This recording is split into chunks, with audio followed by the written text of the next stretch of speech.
Olá pessoal, Edu aqui, e hoje a gente vai falar de um assunto que para mim é um grande desafio, porque a gente termina caminhando de uma forma na vida e depois a gente vai aceitando as mudanças.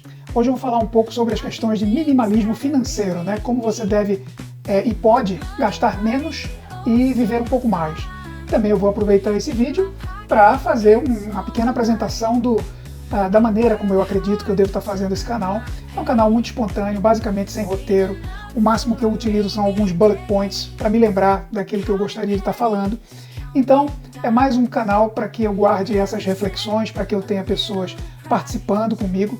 E, obviamente, não há nenhum compromisso com grande estética, nem com nada disso. Tanto que hoje estou eu aqui no ambiente de sempre, mas com barba por fazer, cabelo sem fazer, voltando basicamente de uma atividade física, então buscando otimizar os horários aí que eu tenho disponíveis para estar convivendo com vocês um pouquinho. Então vamos lá. O que eu entendi, né? Eu assisti muita coisa sobre minimalismo financeiro, essas coisas todas, e a minha conclusão, e é engraçado a gente começar uma discussão pela conclusão, é que basicamente é você priorizar o essencial para eliminar os eventuais excessos no orçamento. E aí a gente tem que ir fazendo uma adaptação, porque, óbvio, existe um impacto, né, muito grande, emocional, psicológico, social, e isso tudo eu vou discorrer um pouquinho durante esse vídeo. Bom, quando a gente cresce, e aí vai uma pessoa aqui de uma outra geração, a gente cresce com as referências que a gente tem. E eu me lembro que nessa época do ano, que é a época do Natal, normalmente, né, minha mãe, minhas avós, elas chegavam pra gente e diziam assim, vamos ali em tal loja e escolher um presente, e você se acostumava um pouco a essa realidade, né? Então era um presente, o presente normalmente ele era proporcional ao seu comportamento durante o ano, né? E comportamento aí a gente entende como um pouco de tudo, a gente entende como o seu desempenho na escola, o seu relacionamento com seus irmãos, como você tratou os seus pais e como você tratava as pessoas do seu entorno mais próximo. Então havia meio que uma regra não escrita de o que é que você tinha que fazer para você ser merecedor, né, daquele presente. E aí os presentes eles eram melhores ou piores de acordo com esse seu desempenho. Vamos colocar a coisa assim. Então, eu cresci dentro dessa realidade, numa família de classe média que nunca faltou nada, mas também nunca sobrou muita coisa. Então a gente tinha aquele cuidado, né? Basicamente minha mãe era responsável por 100% de tudo, contava com a ajuda da minha avó, mas as despesas eram muito carregadas em cima dela e ela tinha 3 filhos para fazer toda a provisão. Então tinha muita dificuldade da gente ter excessos, isso normalmente não acontecia. E a gente vai se acostumando, né? E vive aquela realidade. Aquilo para mim era uma grande alegria, chegar no final do ano e falar, nossa, que legal, hoje eu tenho um presente garantido aí do final do ano, o Natal vai chegar e a gente vai ter esse presente. Isso já era para mim uma grande alegria.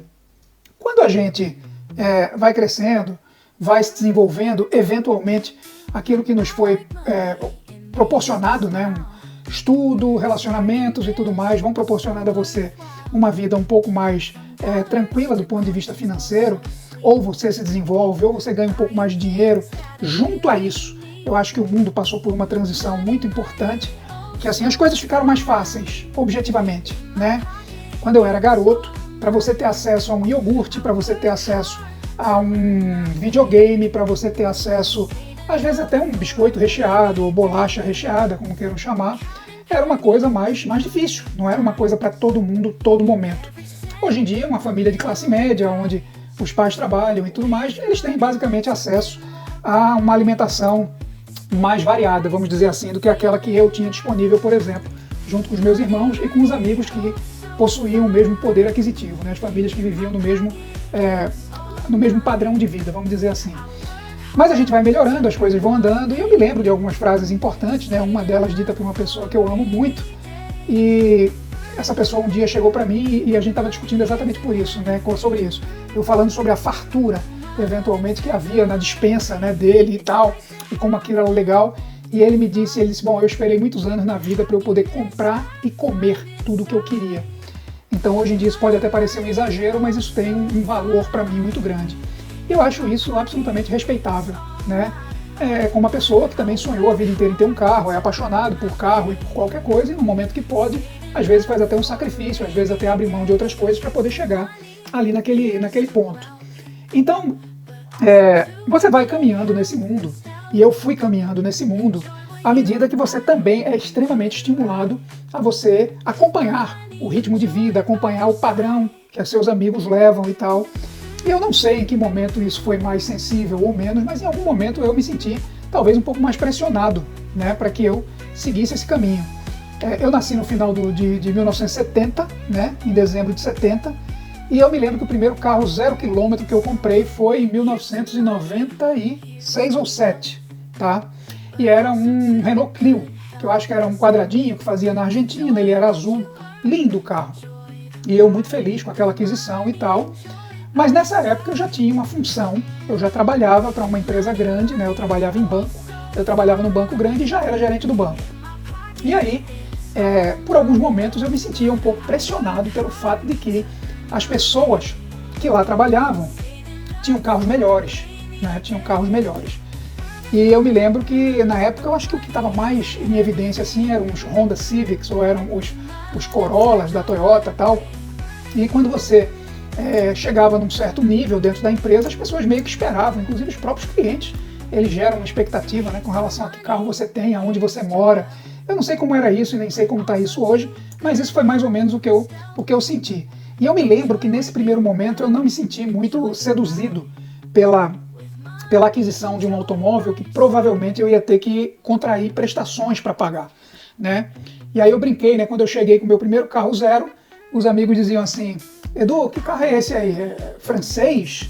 Eu disse: não, meu carro é japonês. Eu disse: não. O Corolla é japonês, o Civic é japonês, o seu carro é francês. Eu dizia: não, é porque vocês não conhecem essa marca de carro. Vocês podem estar vendo aí um Renault Clio, mas na verdade esse carro é um carro japonês.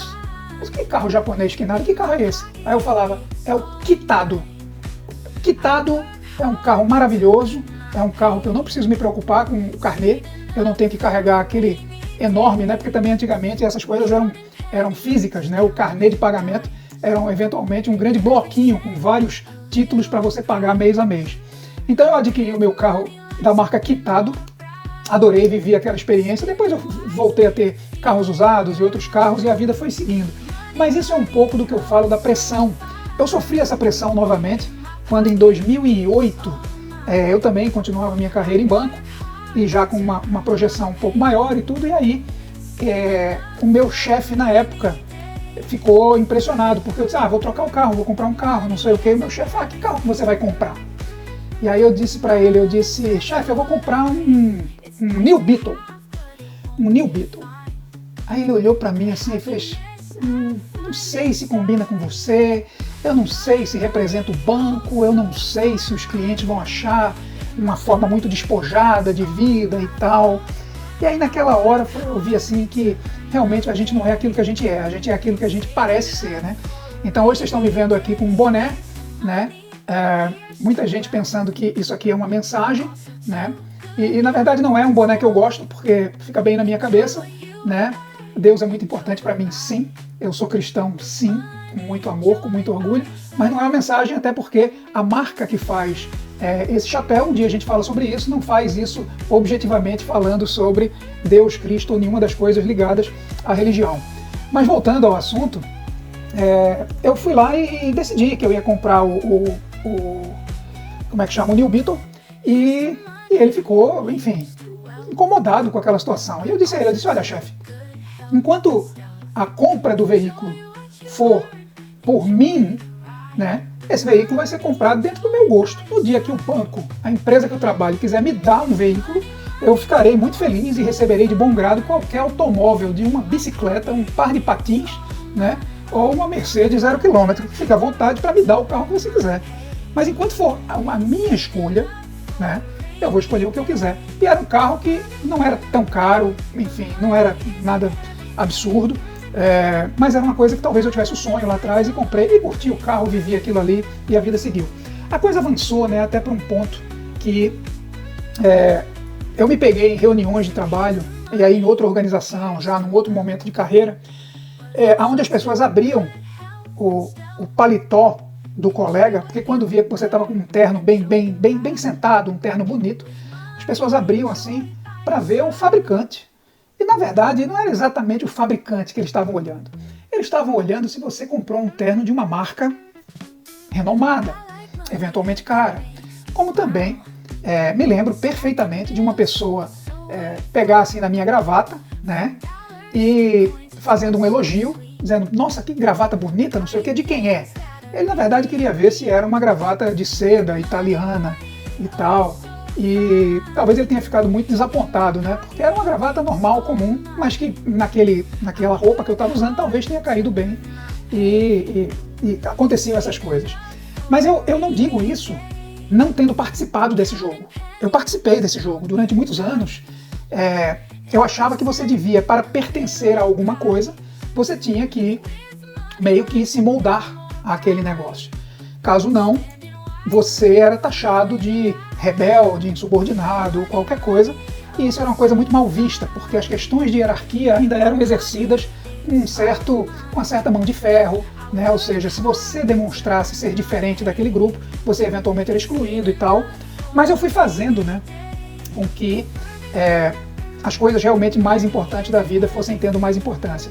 Então isso ia de tudo, né? Isso ia de você ter um apartamento muito bom, sem dívida, e aí você, para dar uma justificativa, você ia morar num apartamento menor, mas num bairro mais famoso, e aí você criava uma dívida aí de um crédito imobiliário de 100, 200, 300, 500 mil reais para pagar uns juros absurdos e ficar devendo. Então, isso acontece, acontecia, era uma pressão. Eu não sei o Brasil hoje como está nesse sentido. Aqui na Austrália é um pouco menor essa pressão, apesar de que ela existe, né? Eu vejo muita gente muito graduada, muito bem posicionada na sociedade, que na verdade não demonstra, né? A minha esposa até um dia me mostrou um dos clientes dela e ela falou assim, ó, esse cliente aí, esse rapaz aí, ele tem, eu não vou dizer o valor, mas é próximo a $1 bilhão. E o cara parecia um cara normal, dirigindo uma caminhonete normal, enfim, vestido como uma pessoa normal. E isso tudo são coisas que a gente conseguia ver aqui com mais naturalidade, até porque não há necessidade aqui de seguranças, carros blindados, essas coisas, talvez isso facilite um pouco esse entendimento. Mas na hora que eu percebi que a simplicidade financeira ela ia reduzir alguns estresses meus, né, ela ia me permitir que eu não tivesse que tomar decisões difíceis, aquilo foi fazendo sentido e eu fui incorporando, né, essas coisas um pouco mais. Né, porque a gente vai se levando, né, se deixando levar por algumas coisas. Por exemplo, nessa coisa de ter presentes, crianças e tudo mais, havia uma coisa muito curiosa, né? Você quando chegava no aniversário de filho, alguma coisa assim, filho, um presente, tal. E as pessoas, quando davam um presente, eram coisas simples, normais e tal. Depois de um tempo, isso começou a virar meio que uma competição. E padrinhos, tios, querendo, enfim, se destacar nesse campo. Mas o que traz pra gente é que, às vezes, eu já falei isso em outro vídeo, a criança ela gosta mais da embalagem, do papel, do que do presente em si. Né? E eu também já falei isso e vou repetir. Isso é um mantra que eu tenho e que eu coloco para dentro de mim cada dia um pouco mais. Né? Assim, as coisas mais legais, mais importantes da vida, normalmente o dinheiro não consegue comprar. Né? Então assim, eu passei a revisar as coisas. Né? Esse ano eu fiz uma revisão como essa, sentamos eu e minha esposa de novo e a gente estava vendo conta de celular de coisas que você não precisa. Eu tinha um plano de celular aqui na Austrália que ele me custava, acho que não era assim, $70 por mês. E eu descobri um que fazia a mesma coisa por 29.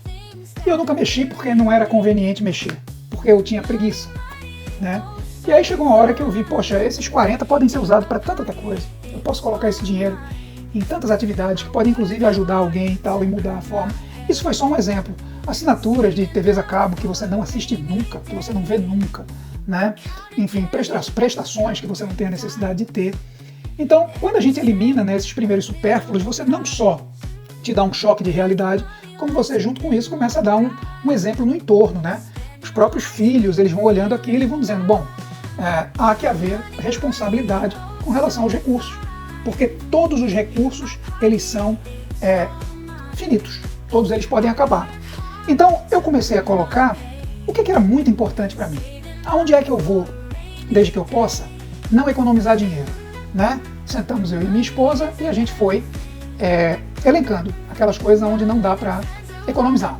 E aí a gente colocou saúde, educação, e aí fomos para as coisas mais vamos dizer assim, não supérfluas, mas menos importantes. E a gente foi, que tipo de lazer a gente gosta, que tipo de programação a gente gosta de oferecer para nossos filhos, o que a gente gosta de proporcionar para os nossos amigos, né? E aí eu vi uma série de coisas que a gente fazia que era meio que porque todo mundo fazia, né? E a gente foi eliminando essas coisas e, por outro lado, alocando esse recurso nas que a gente gosta mais. Então não quer dizer que você não fazer tudo, não ter o pacote completo de benefícios que eventualmente o seu salário te proporciona, que isso é uma coisa ruim. Isso pode ser uma coisa que te permita fazer mais daquilo que realmente te dá importância. Então, a gente foi, a partir disso daí, entendendo que eventualmente você não morar exatamente na casa que quer. Aqui na Austrália tem um aspecto muito interessante, que depois um dia eu vou falar sobre isso, que é a questão do imposto sobre ganho de capital, quando você compra um imóvel, né? E aí isso é muito pesado, né? Isso aí, sei lá, parte dos 30%. Então se você comprou um imóvel hoje por 100 e ele estava valendo 200, você vai pagar um imposto sobre esses 100 do ganho significativo, a não ser que você more pelo menos um ano nesse imóvel. E aí durante vários anos eu ouvi alguns amigos e pessoas não tão próximas dizendo, poxa, mas por que você se muda tanto e tal? Aí eu disse, porque se mudar se tornou uma estratégia financeira de longo prazo importante pela redução do imposto que eu pagaria caso eu não fizesse isso.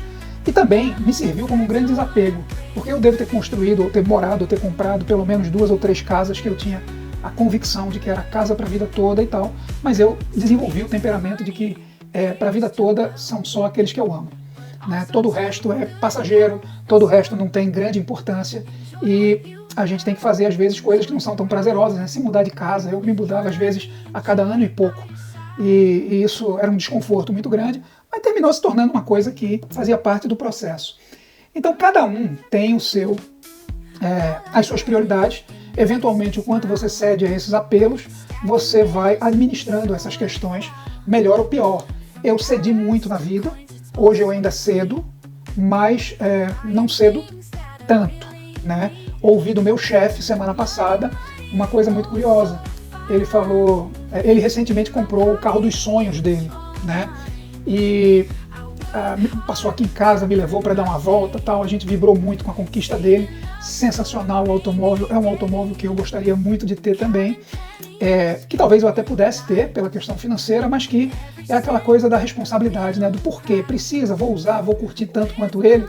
É um carro que é até inadequado para as questões de família, né? Hoje eu tenho 2 filhos pequenos, não haveria conforto suficiente para usufruir isso com eles, mas no meu momento de vida lá atrás isso teria sido um lindo brinquedo que eu teria adorado ter. Então ele passou por aqui e ele me disse, Eduardo, eu passei muitas vezes, ter vergonha do carro que eu dirigia, de eu esconder em reuniões, em eventos que eu ia com clientes importantes, eu estacionava longe para poder não ser julgado. Mas naquele momento eu sabia o que eu estava fazendo, eu estava poupando para comprar a casa que eu queria e hoje, anos depois, eu tenho o carro que eu quero. Então, isso é legal, é para uma reflexão, serve para mim também que é possível fazer com coisas que você eventualmente consegue balancear entre o seu sonho e aquilo que é realmente importante.